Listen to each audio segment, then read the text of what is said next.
un semblant de sommaire, de manuel de résistance. Alors, je crois que Cyril t'en a déjà écrit un, voilà. Qui est en vente à la sortie pour la modique somme de... et en dédicace. Voilà. Mais on a un semblant de sommaire pour un manuel de résistance ce matin. Alors, d'abord, comment on résiste aux souris dans la maison? Alors, petit conseil, Cyril, achète un chat. Voilà, c'est le plus efficace. Ah, tu en as 3. Et ça marche? Pas du tout. Ok, change de chat. Peut-être prends... ouais. Où est-ce que... Deuxième chose, où est-ce qu'on porte son attention? Ça, c'est une question à se poser au quotidien. Où est-ce qu'on porte son attention? L'attention, c'est de l'énergie. Où est-ce qu'on la pose? Est-ce qu'on la pose sur un écran, sur Instagram? Est-ce qu'on la pose sur la lumière? Est-ce qu'on la pose sur la surface de l'eau? Est-ce qu'on la pose sur une discussion, quelqu'un? Voilà, ça c'est aussi super important parce que c'est de l'énergie qu'on donne et qu'on reçoit. Où est-ce qu'on pose notre attention tous les jours? Évidemment, accepter de rater, accepter de prendre des risques. Quand prendre un risque, c'est accepter de rater, accepter de se perdre.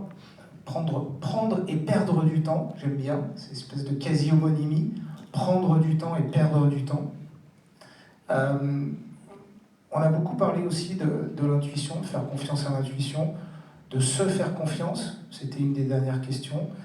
Autant vous dire que, pour répondre à votre question, je pense qu'on se pose tous, ça, on est tous là, à se dire, à travailler notre confiance en soi.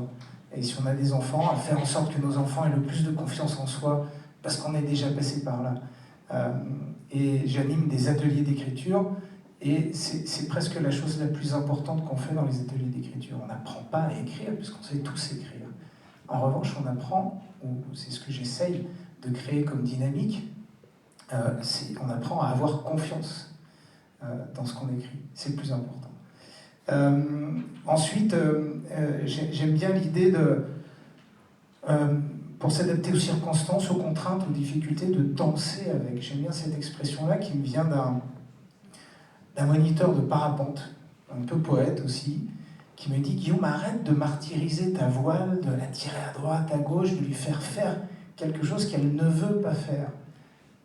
Apprends à danser avec ta voile. » Et cette phrase-là, cette expression-là, qui est un peu cryptique, qui n'est pas évidente tout de suite à traduire en gestes, en comportement, je la trouve très belle. Voilà. Et j'essaye de l'adapter quand mon train a 1h30 de retard, ou quand je suis confronté à des contraintes dans mon boulot.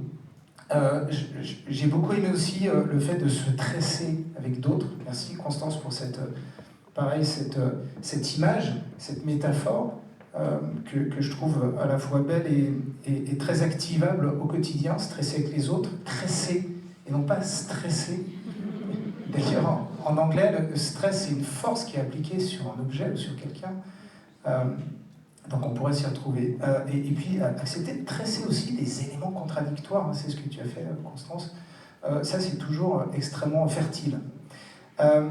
Savoir abandonner aussi, laisser leur libre vie aux objets, à nos créations, à un livre. Autant vous dire que quand on envoie son texte à un éditeur et que la vie du texte commence réellement, la vie d'un livre, un livre c'est un peu plus qu'un texte, quand la vie d'un livre commence, c'est en dehors de notre pouvoir, et là il se passe des choses formidables, évidemment à condition de les accepter, de les accueillir.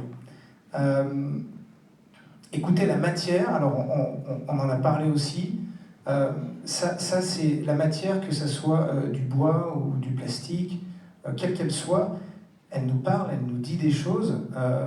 La matière pour un poète, c'est des mots, les mots parlent aussi, il faut savoir les écouter. On peut commencer à écrire à partir de ce que nous disent les mots, sans avoir d'intention ou d'idée à coucher sur le papier, on peut juste écouter les mots.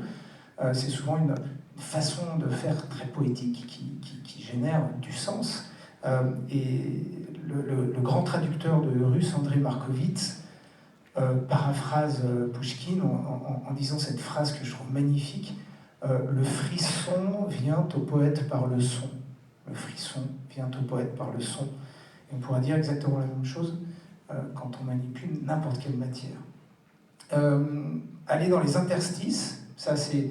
Constance nous en a parlé aussi avec des photos. J'aime beaucoup cette idée-là, d'autant plus que le changement, les transitions, les transformations, les reconversions, je vous ai parlé des stations de ski tout à l'heure, mais on peut l'appliquer à d'autres domaines, elles commencent toujours, et ça on le sait en sociologie, dans les études sur les conduites de changement, elles commencent dans les marges. Pour observer ce qui est en train de se passer, ce qui va se passer, pour entrevoir les futurs, c'est dans les marges que ça se passe. Les marges sont extrêmement fertiles, il faut tendre l'oreille, aller voir, écouter et encourager. Et puis, pour paraphraser Marguerite Duras, il faut évidemment beaucoup aimer tout court. Voilà.